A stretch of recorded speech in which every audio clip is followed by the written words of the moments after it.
नमस्कार, आप सभी का स्वागत करता हूं मैं एक कोशिश हमारे साथ में।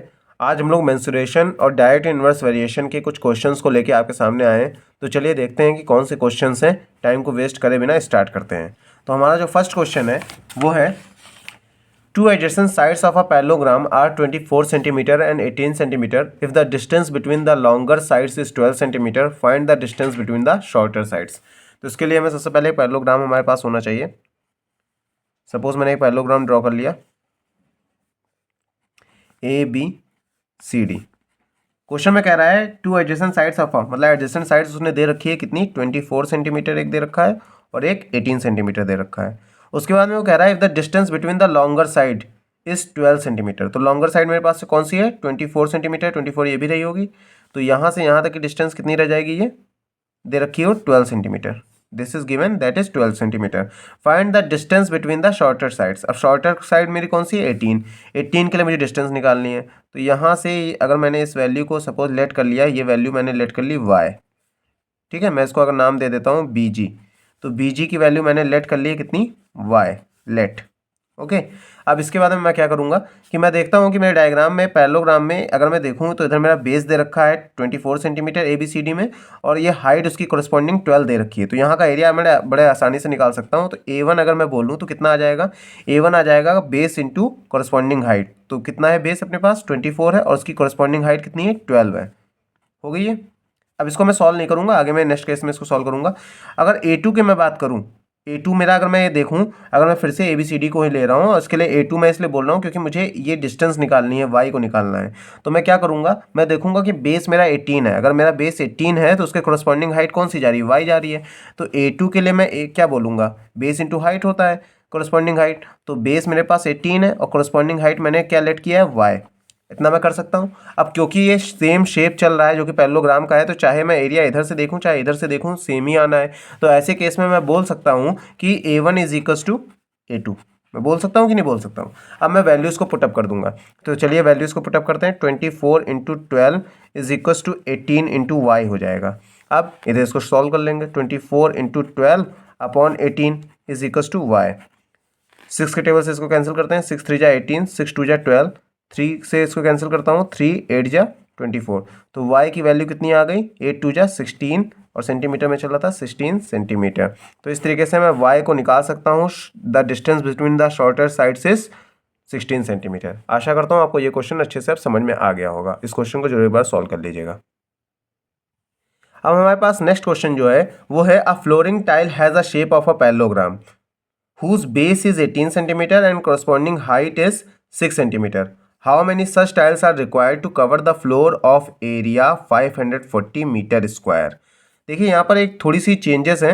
मीटर स्क्वायर यहाँ पर दे रखा है, ये सब सेंटीमीटर में दे रखा है, तो इसको मुझे सेंटीमीटर में चेंज कर लेना चाहिए। अब ये क्या है, 540, ये फ्लोर का एरिया दे रखा है। तो फ्लोर एरिया इज गिवन, जो कि है 540 मीटर स्क्वायर। अब मैं इसको सेंटीमीटर में चेंज कर लेता हूँ, सेंटीमीटर स्क्वायर में चेंज करूंगा, इसलिए 540 multiply by 1 metre is equal to 100 centimetre. तो कितना हो जाएगा, 100 मल्टीप्लाई बाय 100 सेंटीमीटर स्क्वायर। अब इसको सॉल्व करते हैं, 540, इसके बाद में कितने जीरो लगा दूंगा, 1 2 3 4, 1 2 3 4 सेंटीमीटर स्क्वायर। ऐसा मैंने इसलिए किया है ताकि सब यूनिट्स मेरी सेंटीमीटर स्क्वायर में हो जाए। अब मैंने देखा flooring tile has a shape, जो टाइल है मेरी उसका शेप कैसा दे रखा है, पैरेललोग्राम दे रखा है। तो पैरेललोग्राम जो दे रखा है उसका शेप, उसमें मुझे क्या क्या चाहिए उसका एरिया निकालने के लिए, उसके लिए मुझे बेस चाहिए जो कि पता है मुझे 18 सेंटीमीटर, और उसकी कोरस्पॉन्डिंग हाइट चाहिए जो कि दे रखी है 6 सेंटीमीटर। तो मैं कह सकता हूँ टाइल का एरिया में निकाल सकता हूँ। टाइल का एरिया में कितना कहूँगा, एक टाइल का एरिया मेरा हो जाएगा कितना, कि बेस इंटू हाइट। तो बेस मेरे पास कितनी है, बेस है मेरे पास 18, और हाइट कितनी है मेरे पास 6। अब इन दोनों को अगर मैं सॉल्व कर लूँगा तो 8 6 जा 48, 4 इस कैरी, 6 1 जा 6, 6 + 4 10 हो जाएगा, और यहाँ पर हो जाएगा सेंटीमीटर स्क्वायर। इतना आ गया हमारे पास। अब मुझे नंबर ऑफ टाइल्स निकालनी है, तो दोनों एरिया को मैं आपस में डिवाइड कर दूंगा। तो नंबर ऑफ टाइल्स कितनी हो जाएंगी, number of tiles is equal to, मेरे पास जो बिगर वैल्यू है कौन सी है, 5 4, फिर उसके बाद में कितने जीरो, 1 2 3 4 5,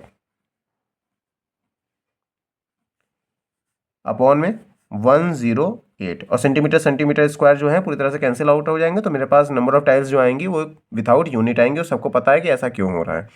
अब मैं देखूंगा कि इसको मैं डायरेक्ट कैंसिल आउट कर सकता हूँ। 108 को अगर मैं 5 से मल्टीप्लाई करूँ तो 5 8 जा 40, मैं करके दिखा देता हूँ रफ वर्क में आपको। 108 को अगर मैं 5 से मल्टीप्लाई करता हूँ तो कितना हो जाएगा, 5 8 जा 40 और 5 1 जा 5। देखिए कहीं ना कहीं डायरेक्ट ये कैंसिल हो रहा है, तो ये हो गया 5 टाइम्स 540 को कवर कर गया। कितने जीरो उसके बाद में, 1 2 3 4, 1 2 3 4। तो मेरे पास आंसर कितना आ गया, 50,000 टाइल्स की मुझे ज़रूरत होगी। नंबर ऑफ टाइल्स कितना निकला, 50,000। आशा करता हूँ ये क्वेश्चन भी अच्छे से आपको अब क्लियर हो गया होगा। अब आते हैं नेक्स्ट क्वेश्चन पर। जो नेक्स्ट क्वेश्चन है हमारे सामने वो है the diagonal of a rhombus are 8 centimetre and 15 centimetre, find its area. हमें इसका एरिया निकालना है। डायगोनल किसका दे रखा है, रोम्बस का दे रखा है। तो आपको याद करना होगा कि एरिया ऑफ रोम्बस कितना होता है। एरिया ऑफ रोम्बस होता है 1/2 प्रोडक्ट ऑफ डायगोनल्स या फिर d1 इंटू d2। अब d1 क्या है, डायगोनल 1 है, d2 क्या है, डायगोनल 2 है। चेक करते हैं कि आपने क्वेश्चन में दे रखा है। d1 की वैल्यू अपने पास है, देखिए कह रहा है वो डायगोनल कह रहा है 8 सेंटीमीटर। d2 की वैल्यू अपने पास कितनी, 15। ओके, अब इसको सॉल्व कर लेते हैं। 2 1 जा 2, 2 4 जा 8 और 15 को 4 से मल्टीप्लाई करूंगा तो कितना आ जाएगा, 60। तो 60 और एरिया निकालना हो तो सेंटीमीटर में चल रहा था, सेंटीमीटर स्क्वायर हो जाएगा। तो मेरा फाइनल आंसर कितना हो गया, 60 सेंटीमीटर स्क्वायर। ये क्वेश्चन छोटा था बट इंपॉर्टेंट था। अब आते हैं नेक्स्ट क्वेश्चन पर। तो जो नेक्स्ट क्वेश्चन हमारे सामने आया है वो है two parallel sides of a trapezium are in the ratio 7:11। Ratio में है मतलब हमको यहाँ पर लेट करना होगा। And the distance between them is 17 centimetre. If the area of the trapezium is 306 centimetre square, find the length of its parallel sides. अब देखिए इसको कैसे करा जाएगा। सबसे पहले तो मेरे को जैसे एरिया वर्ड ट्रेपेजियम का मिला, मैं जान गया कि मुझे एरिया लगाना है, किसका, ट्रेपेजियम का लगाना है। फॉर्मूला क्या होता है, area is equal to 1/2 multiply by sum of parallel sides, sum of parallel sides and distance between the parallel side. इसको मल्टीप्लाई करना होता है डिस्टेंस से, तो यहाँ पर मैं डी लिख देता हूँ direct, distance between the parallel sides के लिए डी। अब मैं यहाँ पर देखता हूँ मेरे पास क्या क्या वैल्यूज गिवन है। मैंने देखा two parallel sides of a trapezium ratio में दे रखा है, तो जैसे ही रेशियो में मिला मैंने लेट कर लिया। जो फर्स्ट जो पैरेलल साइड होगी उसकी वैल्यू कितनी हो जाएगी, लेट कर रहा हूँ मैं। फर्स्ट पैरेलल साइड जो होगी उसकी वैल्यू कितनी हो जाएगी, उसकी वैल्यू हो जाएगी 7x। 7x नहीं, मैं y लूँगा क्योंकि यहाँ पर x और y में x और मल्टीप्लाई में आप कंफ्यूज हो सकते हैं, इसलिए मैं y लेता हूँ। 7y, कोई भी वेरिएबल आप ले सकते हैं। अब सेकंड पैरेलल साइड की वैल्यू मैंने ले लिया, 11 है तो 11y कर सकता हूँ कि नहीं कर सकता। अब इस तरीके से मैंने कहा कि ट्रेपेजियम की जो मुझे पैरेलल साइड्स थी उनकी वैल्यू मेरी हो गई, एक हो गई 7y, एक हो गई 11y। अब मैं यहाँ पर एरिया सर्च करता हूँ, क्या मेरे पास है, हाँ एरिया ऑफ द ट्रेपेजियम वो बोल रहा है कितना, 306। तो यहाँ मैंने 306 कर दिया एरिया के नीचे। इज इक्वल्स टू 1/2 अपनी जगह हो गया। 1/2 के बाद में मैंने सम ऑफ पैरेलल साइड्स देखा, तो सम ऑफ पैरेलल साइड्स में मेरे पास कौन कौन आएगा, ये 7y आएगा और 11y आएगा। तो मैंने क्या किया, 7y plus 11y multiply by distance. Distance उनके बीच में कितनी दे रखी है, 17 सेंटीमीटर, उसको मैंने मेंशन कर दिया। ठीक, अब इसके बाद में बस इसको सॉल्व करना है। कैसे सॉल्व करेंगे, मैंने यहाँ पर देखा 306 एज इट इज़ रह गया, 1/2 एज इट इज़ रह गया, 7y में 11y ऐड किया तो कितने हो गए, 18y हो गया, मल्टीप्लाई बाय 17 हो गया। 2 से मैंने इसको कैंसिल कर दिया, 9 हो गया। अब यहाँ पर मेरे पास कितना बचा, 306 is equals to 9y multiply by 17। मुझे y फाइंड करना था तो y को मैं अपने पास रोकूंगा, बाकी सब उधर शिफ्ट कर दूंगा, और सब मल्टीप्लाई में तो उधर जाके डिवाइड में हो जाएंगे। 306 upon 9 multiply by 17 is equals to y हो जाएगा। अब मैं इसको 9 से डायरेक्ट कैंसिल आउट करने की कोशिश करता हूँ। कैसे, 9 1 जा 9, 9 3 2 जा 18, 9 3 जा 27, 3 टाइम्स तो ये गया 27 हो जाएगा। 30 माइनस 27 किया तो कितना आएगा, 3 आएगा। और 3 और इधर कितना बचा, 3 6 बचा, 36। अब सोचिए 9 की टेबल में 36 आता है, यस आता है, 9 4 जा 36। अब 17 से 34 बड़े आसानी से कैंसिल हो जाएगा, 17 1 जा 17, 17 2 जा 34। तो y की वैल्यू मेरे पास निकल के आई कितनी, 2। अब ये y की वैल्यू 2 निकल के आई है, यहीं पर फाइनल आंसर नहीं हो जाएगा क्योंकि वो पूछ रहा है find the length of its parallel sides. तो पहली पैरेलल साइड हमने क्या मानी थी, यहाँ देखिए 7y थी और दूसरी थी 11y। तो फर्स्ट के लिए क्या हो जाएगा, 7y वैल्यू रखिए, 7 multiply by 2 that is equals to 14 centimetre.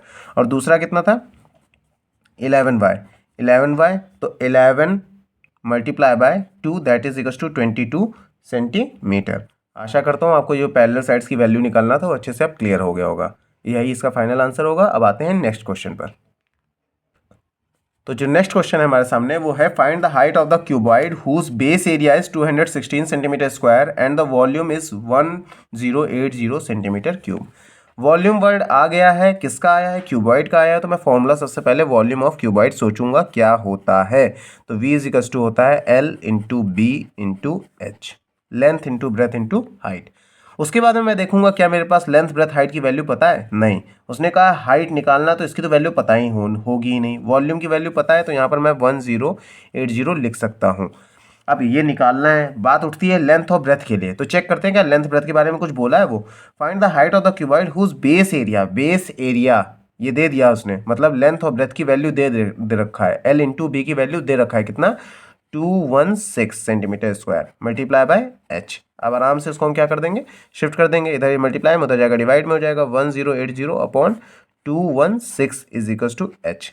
अब इसको रिड्यूस करते हैं, चलिए इसको स्टार्ट करते हैं। सपोज मैंने इसको किया 2 के टेबल से, 2 5 ज़ा 10, 2 4 ज़ा 8 0, 2 1 ज़ा 2 और यहाँ पर 0 आ जाएगा, 2 8 ज़ा 16। फिर से अभी हम लोगों ने एक क्वेश्चन में लगाया था कि जिसमें 108 को 5 से मल्टीप्लाई किया जाता है 540 आता है, तो 108 1 जा और ये 5, तो यहाँ पर h की वैल्यू सॉल्व करने पर अपने पास कितनी आ गई, 5 सेंटीमीटर।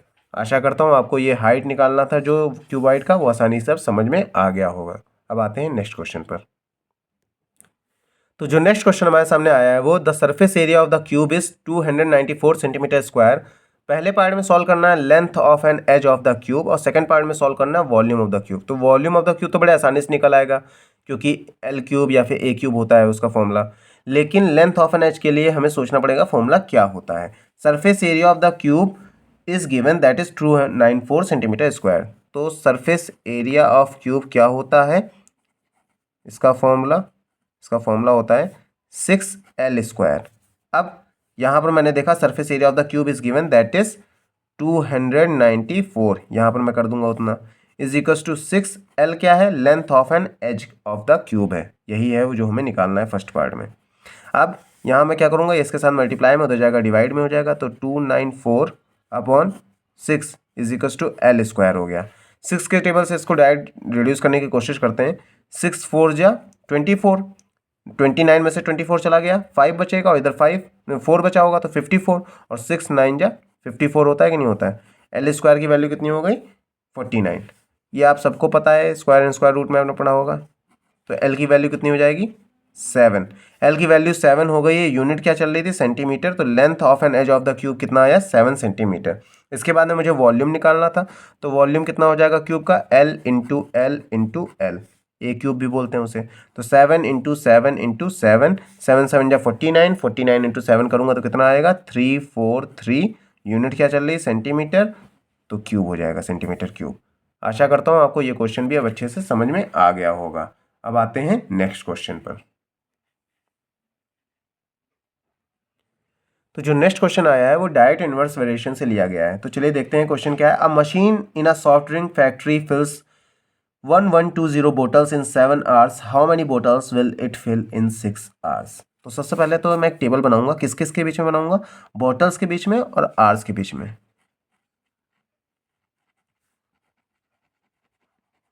अपने पास शुरुआत में बोटल्स कितनी थी, 1120, तब कितना टाइम लग रहा था, 7 आवर्स लग रहे थे। हाउ मेनी बोटल्स तो यहाँ नहीं पता, सपोज मैं इसको वाई लेट कर लेता हूँ, लेट करा है मैंने ये,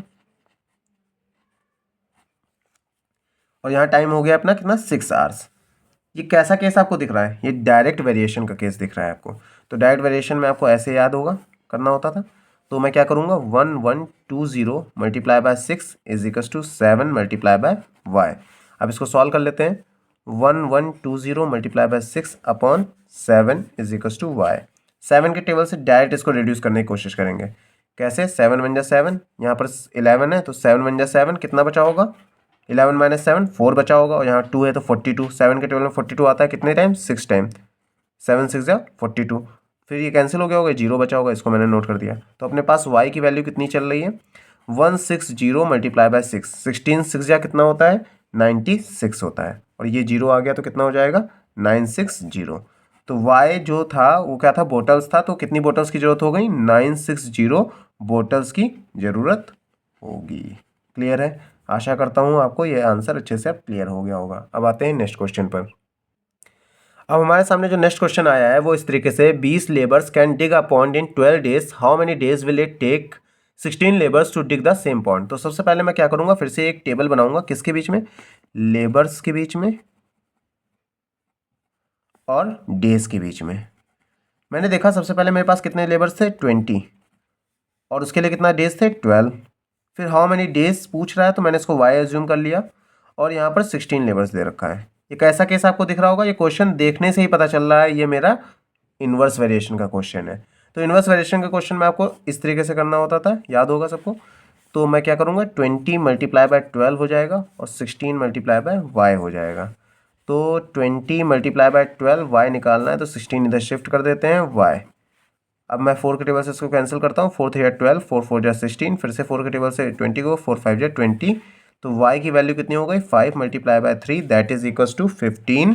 और y क्या था, डेज था, तो आंसर कितना हो गया, 15 डेज। अच्छा क्वेश्चन था, एक बार जरूर सॉल्व करिएगा इसको। आशा करता हूँ आपको ये क्वेश्चन भी अच्छे से अब समझ में आ गया होगा। अब आते हैं नेक्स्ट क्वेश्चन पर। तो जो नेक्स्ट क्वेश्चन आया है वो हमारे सामने इस तरीके से है, tap A and B can fill a tank in 4 hours and 6 hours respectively, and tap C can empty it in 12 hours. If all that 3 taps are open together when the tank is empty, find after how many hours the tank will be full.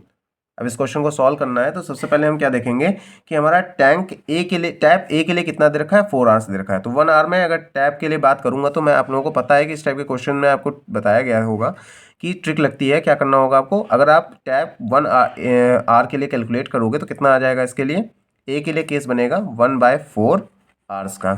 Clear हुआ। फिर दूसरा, B के लिए कितना tank fill कर रहा है, उसके लिए अगर 1 hour के लिए आप काम करोगे तो कितना हो जाएगा, बी के लिए आपके पास निकलेगा 1/6 hours। बट सी क्या कर रहा है, एम्प्टी कर रहा है, तो उसके लिए अगर आप निकालोगे तो कितना निकलेगा, सी के लिए 1/12 hours। अब एम्प्टी कर रहा है तो कहीं ना कहीं ये निगेटिव में जा रहा होगा, ये दोनों फुल कर रहे थे तो पॉजिटिव में जाएंगे। तो इसको सॉल्व करने का तरीका कैसे होगा, हम लोग जब यहाँ पर सॉल्व करेंगे, जब ये कंडीशन को लगाएंगे, when the tank is empty find after how many hours the tank will be full. इस केस के लिए हम लोग इसको कैसे सॉल्व करेंगे, सबसे पहले तो मैं देखूंगा 1/4 प्लस 1/6, और इसमें से क्योंकि ये एम्प्टी हो रहा है तो कितना, -1/12 कर दूंगा। एलसीएम आएगा कितना, एलसीएम विल बी 12, 4 3 जा 12, 3 यहाँ पे हो गया प्लस साइन, 6 2 जा 12, तो 2 यहाँ पर कर दिया मैंने, 12 को 12 से डिवाइड किया 1 आया, 1 को 1 से मल्टीप्लाई किया गया तो 1 आया। तो कितना हो जाएगा, 3 + 2 5, 5 - 1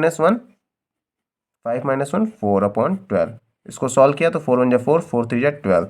तो यहाँ पर ये निकल के आया 1/3, बट ये आंसर नहीं होगा, आप सभी को पता है, इसका रेसिप्रोकल करा जाएगा तो आंसर कितना आ जाएगा, 3/1 या फिर 3 hours। तो हमारा सामने जो फाइनल आंसर आया वो कितना आया, 3 hours। आशा करता हूँ आपको ये आंसर अच्छे से क्लियर हो गया होगा। ये सारे क्वेश्चंस एमसीक्यू के बेसिस पे मैंने आपको रिवाइज कराने की कोशिश की है, इसीलिए मैंने इन सारे क्वेश्चंस को स्टेटमेंट के थ्रू ज़्यादा मैंने कवर अप नहीं किया है, डायरेक्ट मैंने करा है ताकि आपका टाइम सेव हो सके और अब एग्जाम में जब बैठें तो आपको भी एक आइडिया हो कि डायरेक्ट कैसे करना है इन क्वेश्चंस को, पूरा स्टेटमेंट लिखने की, क्योंकि एमसीक्यू में ज़रूरत नहीं होती है। आशा करता हूँ आपको ये सारी जो ट्रिक्स हैं वो अच्छी लग रही होंगी, ये सारे जो मैं अपने साथ आप लोगों के साथ सजेशंस आपको दे रहा हूँ ये समझ में आ रहे होंगे। और बेस्ट ऑफ लक आपके एग्जाम के लिए। इस वीडियो को अब यहीं पर एंड करता हूँ, अच्छे से तैयारी करिए और फुल में फुल मार्क्स लाने की कोशिश करिए। इस वीडियो को यहीं पर एंड करता हूँ। जय हिंद, जय भारत।